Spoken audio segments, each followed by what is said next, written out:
और कहीं वो बालक अगर तिरछा हो गया, ये धुंधली कह रही, मैं नहीं कह रहा हूं, धुंधली कह रहा है, कहीं वो बालक तिरछा हो गया तब तो डॉक्टर आएंगे और पेटे चीर डालेंगे, और पेट चीर करके जो हमारे बालक को निकालेंगे तब तो कभी कभी ऐसा हो जाता है कि व्यक्ति का प्राणांत हो जाता है, और कहीं मर गई तो भैया हमारे जो घर का जो धन है वो तो हमारी जो नंद रानी है उनको हमारे पतिदेव दे देंगे।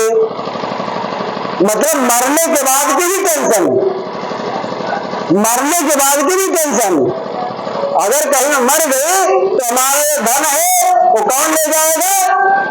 हमारी नंद लेकर के चली जाएंगी। तो धुंधली ने जो इस प्रकार से विचार किया तो उसमें जो सहेली से अपना विचार अपना विमर्श कर रही थी, तो उसकी सहेली ने कहा बेटी ऐसा करो, बहनी ऐसा करो, ये जो फल है ना, इस फल को क्या करो कि तुम ले जा करके गाय को दे दो, और किसी से तुम बालक उधार ले लो, उधार मतलब किसी का बालक तुम गोद ले लो, और इस फल को गाय को दे दो। क्योंकि जब आप गाय को इस फल को दे देंगे तो इस फल की औकात पता लग जाएगी। कुछ लोग कहते हैं, आप लोगों ने सत्यनारायण भगवान कथा सुना होगा ना, उसमें साधुवंजादा जाता है कि भैया पहले हमको संतान प्राप्त हो जाए फिर हम इस व्रत को करेंगे। अब भगवान की इच्छा हो तो पहले हमको संतान दे, भगवान को अगर अपनी पूजा करवाना हो तो पहले हमको संतान दे। तो वैसे वो कह रही है कि तुम ऐसा करो, इस फल को गाय को दे दो, गाय को दे दो। इस फल का जो ब्राह्मण आजकल लोग, जो पंडित जी लोग हैं, किसी कुछ भी दुआ हो पकड़ा के बोलते हैं कि अरे ऐसा वहां होगा इसका, तो इसके प्रभाव का पता, इसके औकात पता लग जाएगी। और तुम किसी से एक बालक गोद ले लो। तब कुछ दिन ऐसे ही बीता, तब क्या हुआ कि उनकी जो धुंधली की जो बहन थी वो आई उसके घर पे, अपनी बहन से उसने बताया कि बहन जी ऐसे ऐसे बात है और हमको क्या करना चाहिए बताओ। तो उसने बताया कि बहन जी ऐसा है कि हमारे तो 10-12 बच्चे वैसे हो गए हैं, हम तो वैसे बच्चे को मतलब उसको लालन पालन करते करते परेशान हैं, और अभी हमको फिर से एक बालक होने वाला है, और अभी जल्दी में हमारा गर्भ रुका हुआ है।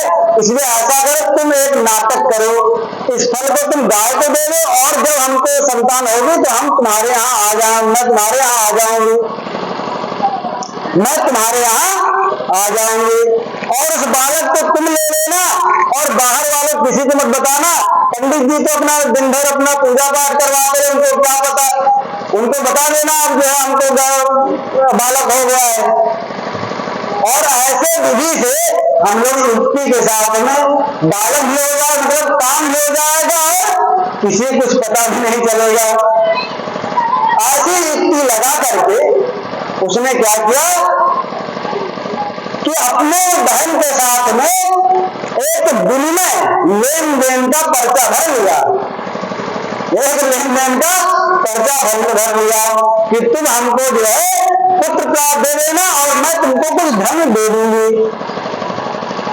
तो उसने कहा ठीक है, बहुत बढ़िया, ये तो बहुत अच्छा है, हम लोग ऐसे ही करते हैं।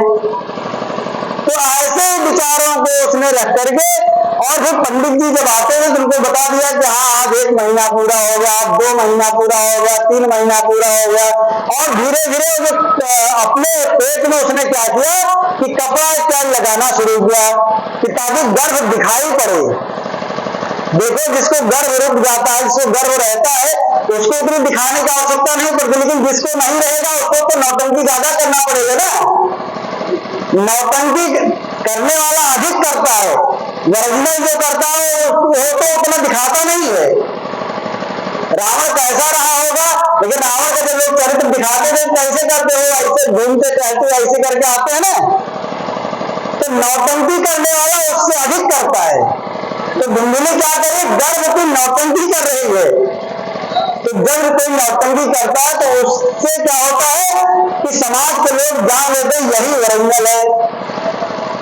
अब पंडित जी को धीरे धीरे ऐसे बता दिया गया कि हाँ अब जो है बालक होने वाला है। जब समय आया तो वो उनकी बहन जो है जिसको गर्भ था वो इनके घर पे आ गई और कहा भैया जी हमने विचार किया कि मैं दीदी के बहन जी के जो है सेवा में उपस्थित रहूंगी, दीदी कुछ सेवा पानी अपना करते रहूंगी, हमारी जो बड़ी बहन जी है। उसने क्या किया कि ऐसे साठ गांठ करके और पंडित जी को बता करके वो उनकी बहन आ गई घर में और रहने लगी। कुछ दिन बीता, जब संतान प्राप्ति हो गई, इधर देखो इनको संतान प्राप्ति हो, उधर गाय को भी संतान प्राप्ति हो गई। गाय को जो संतान प्राप्ति हो कैसा हुआ, गोकर्णो महाज्ञानी, उसका नाम पड़ा गोकर्ण।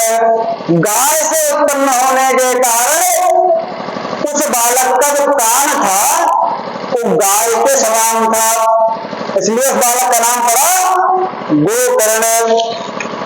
गोकर्ण महाज्ञानी दंडकारी महाखड़ा। देखो पंडित जी ने बताया था ना, सत्यम सौतम दया दानम,